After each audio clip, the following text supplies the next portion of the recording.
Hello, hello, bonjour à tous, bienvenue dans cette vidéo en direct du vol Emirates.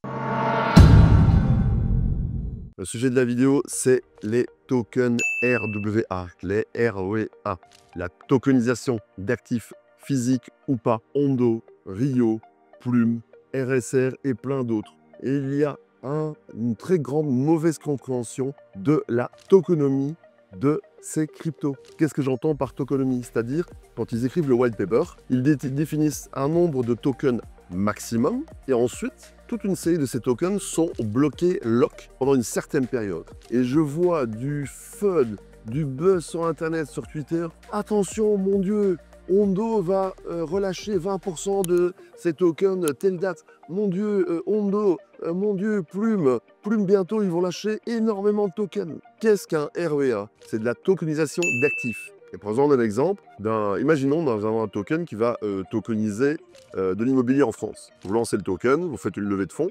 Imaginons vous avez levé, je sais pas, je dirais 10 millions d'euros. Vous allouez un certain nombre de ces tokens que vous avez définis. Imaginons que faire simple, on a 1 milliard de tokens. Et imaginons que vous avez prévu d'investir 10 millions d'euros les 6 premiers mois dans l'immobilier. Bien, vous allez bloquer toute la série de tokens que vous n'utilisez pas. Pour faire simple, il y a toute une partie pour le marketing, les owners, etc. Mais on fait simple. Imaginons qu'il n'y a pas tout ça. Donc, je laisse en circulation 10 millions de tokens et je bloque tout le reste pendant une période, imaginons 6 mois, 12 mois, 18 mois, etc. Et que je vais débloquer au fur et à mesure. Donc là, j'ai 10 millions de tokens. Je fais ma levée de fonds. Imaginons un token, 1 dollar pour faire simple. Je lève 10 millions de dollars. Et avec mes 10 millions de dollars, je vais acheter de l'immobilier. Voilà, j'achète de l'immobilier, j'achète des appartements, des immeubles, etc. Je les mets en location, etc. Tout va bien. Voilà, pendant 6 mois, je fais tout mon immobilier, tout mon plan. Et après 6 mois, j'ai plus de tokens. Donc je ne peux plus tokeniser d'immobilier puisque tout est utilisé. Imaginons que je continue à grandir. Qu'est-ce que je dois faire? Je vais devoir attendre le déblocage de tokens qui, par exemple, imaginons qu'on va débloquer 20%, donc 2 millions 6 mois plus tard. 6 mois plus tard, quand la période de lock est dépassée, ces 2 millions de tokens vont être débloqués et je vais pouvoir utiliser ces 2 millions de tokens pour pouvoir tokeniser plus d'actifs et continuer à croître. C'est pour ça qu'il y a ces tokens qui sont bloqués et c'est pour cela qu'on libère ces tokens. Le but de la libération des tokens qui sont échelonnés comme ça, c'est simplement la roadmap et l'évolution du REA. C'est pas le but de vous vendre sur vous et de partir avec la caisse. On n'est pas dans des mêmes coins ici où les mêmes coins ils détiennent 80% de la liquidité et puis après ça forcément dès que ça va partir, ils vont vous vendre dessus et ils vont faire un rug pull, ils vont partir avec la caisse. Ce n'est pas le but. Dans une tokenisation REA, on est obligé de bloquer des tokens.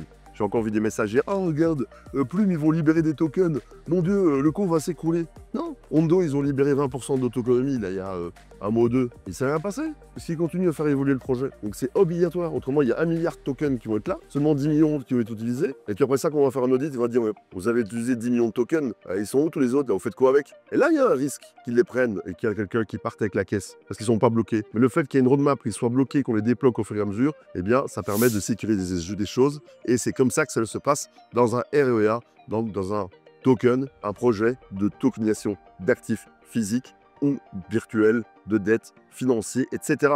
J'espère que ça vous a intéressé et que vous avez compris le pourquoi du comment. Retenez-le, s'il vous plaît. Et quand vous voyez des personnes qui sont occupées de raconter n'importe quoi sur les réseaux, qui font du FUD et qui font passer des mauvaises informations, la désinformation, s'il vous plaît, réagissez dans les commentaires et n'hésitez pas à leur répondre. À bientôt. N'oubliez pas, abonnez-vous, mettez la cloche et restez connectés pour la suite des événements. Parce que moi, j'ai un énorme projet de tokenisation qui va sortir, No Bear Zone. Retenez bien ça, vous allez voir, grosse révolution qui va arriver. Allez, ciao!